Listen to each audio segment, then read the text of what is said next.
How's it going, everybody? So today we're going to paint a black Templar. Our base model is a Mark IV Space Marine who will be painted up in the black Templar colors. I have undercoated it with Citadel Lead Belcher spray, and then I will begin by creating my base coat of Abaddon Black, mixed with a little bit of Vallejo Gray Black, so that way it's not just a pure black, because that goes on way too dark.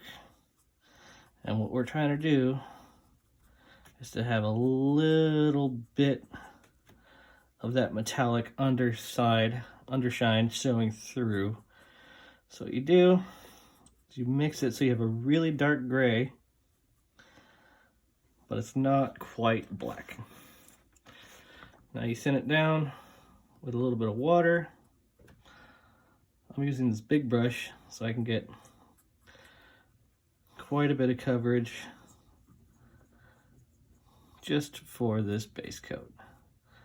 Now, when it's going on, you're gonna have to try to get into all those little nooks and crannies so you have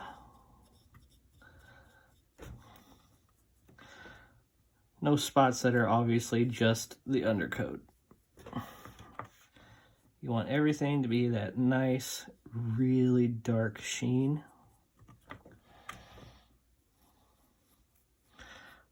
Now, you don't want to paint the shoulder pads because they are going to be white, or in this case, we're going to make them bone colored to show that he's a little more, got a little more wear and tear on him than the average Space Marine. Now, when you're putting that base coat down, you may start to see some bubbles. That's just air bubbles. The way you get rid of those is you simply just blow on the model, like you would an old Nintendo cartridge. What that does is it makes the bubble go away. Now, you're going to want to get that nice even coat on the base of your model. Now,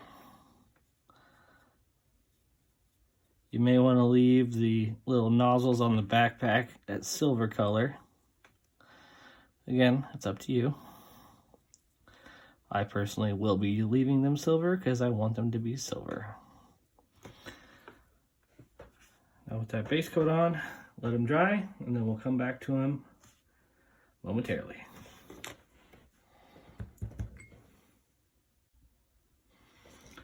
All right, now that that first coat is down, you can still see some of the metal through it, which is what we're going for. So our next step is we're going to take black Templar contrast paint. Mine is cut with about 40% Lamy medium, so it goes on very, very thin. And then what we'll do is all over the black areas, well, the dark gray areas that we've already painted, we'll take it straight from the pot and just apply it over the entire model on all of the black parts. And we'll come back once that is all on. All right, now we have that layer of black Templar contrast paint on. We will let it dry. It takes about half an hour to 45 minutes to be thoroughly dry. Then we'll move on to the next step after that. All right, now that that black Templar contrast is dry, we're gonna go over the shoulder pads with lead belcher, go back over the backpack vents, the little chest cabling, then we're gonna do his knees, all with lead belcher, along with these soft armor bits. And we'll come back when she's ready. During this step, I'll be using a Citadel layering brush. Mix up my lead belcher. Try not to make a mess in the pot, because as we all know, Citadel has the most efficient pots, he said sarcastically. Okay, so now you're just going to go back in there on the shoulder pads, nice and neat, avoiding the rim.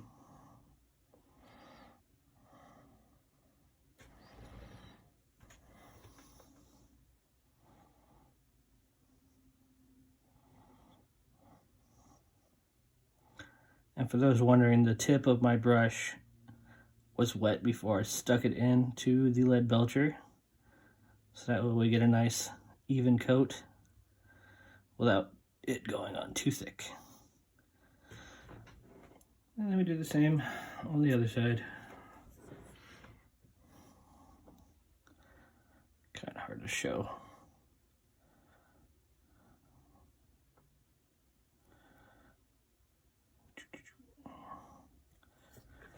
Get those studs.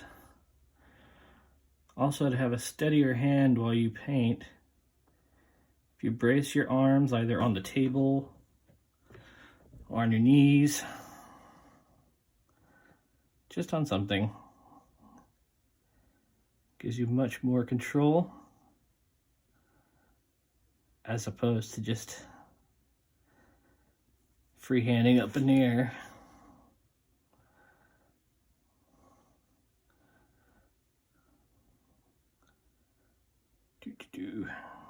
All right, so the shoulder pads are done. I'll come back when all the rest of the metallics are done. All right, so we're back. Did all the metallic parts silver with lead belcher. Now what we're going to do is, since painting white on a silver surface is much easier than painting white on a black surface, we are now going to do the shoulder pads in white, starting with Vallejo ivory, working up to cold white. We'll be back. Alright, so now we have the whites on. Need to clean up around the studs, but I'll do that when I do the wash.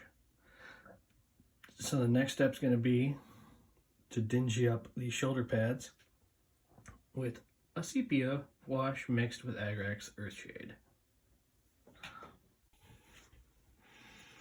Alright, so after the washes,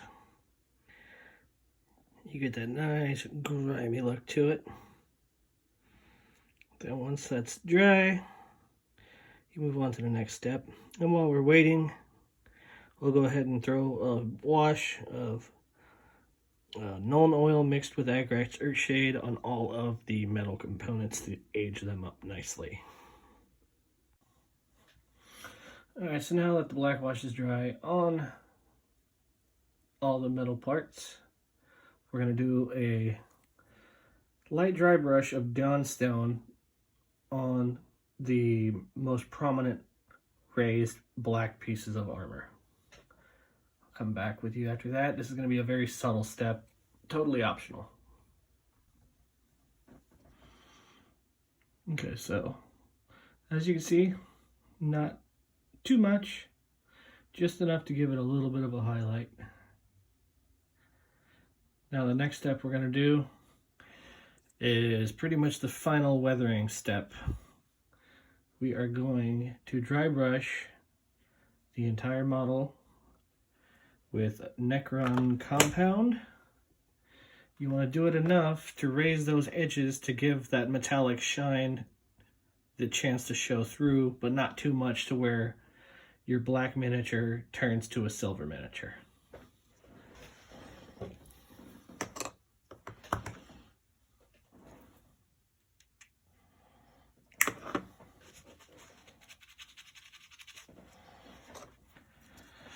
Now you want to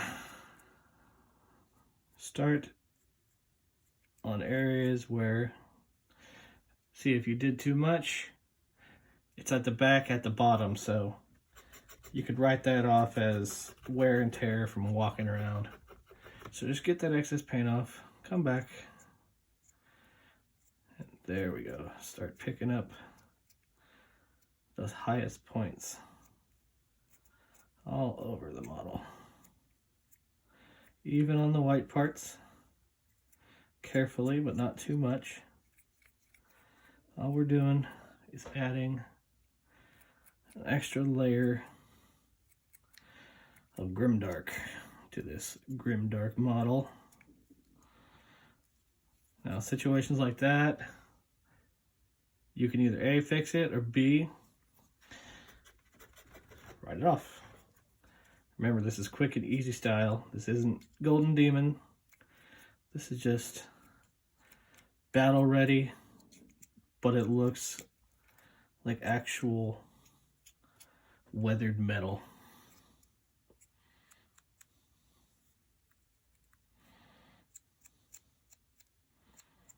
You want those points, especially.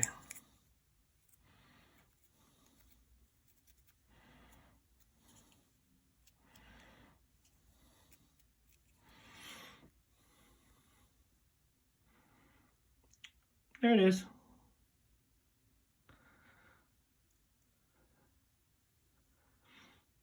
Now, we just gotta do his eye, add a little gold, call it a day. I almost completely forgot about his bolter. Now, for the bolter, what we're gonna do is the case of the weapon is going to be done with a base of corn red.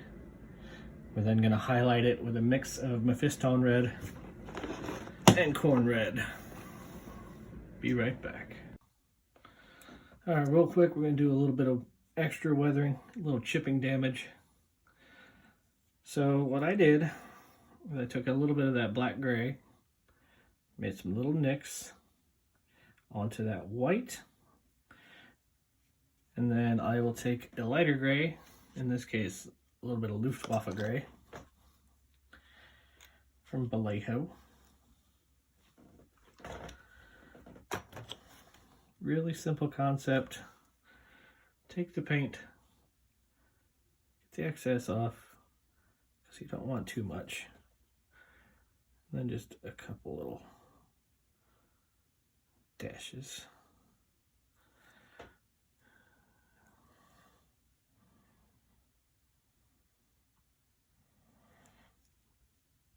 The more random the pattern, the better. Now, it's really easy to overdo it.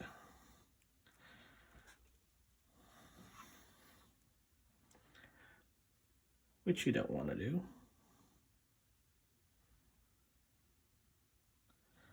All right, maybe a little guy. Poop, poop. And one on his hand. Okay. Now, once that's dry, we're going to come back in to give it that paint coming off effect. Use my handy little helping hand.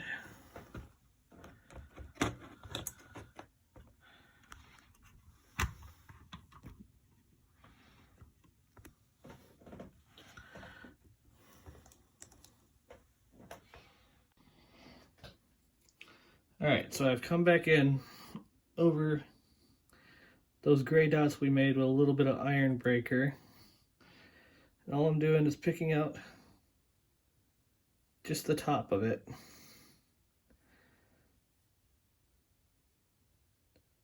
Just to give it a little bit of depth. And then those same chips we did on the shoulder pads,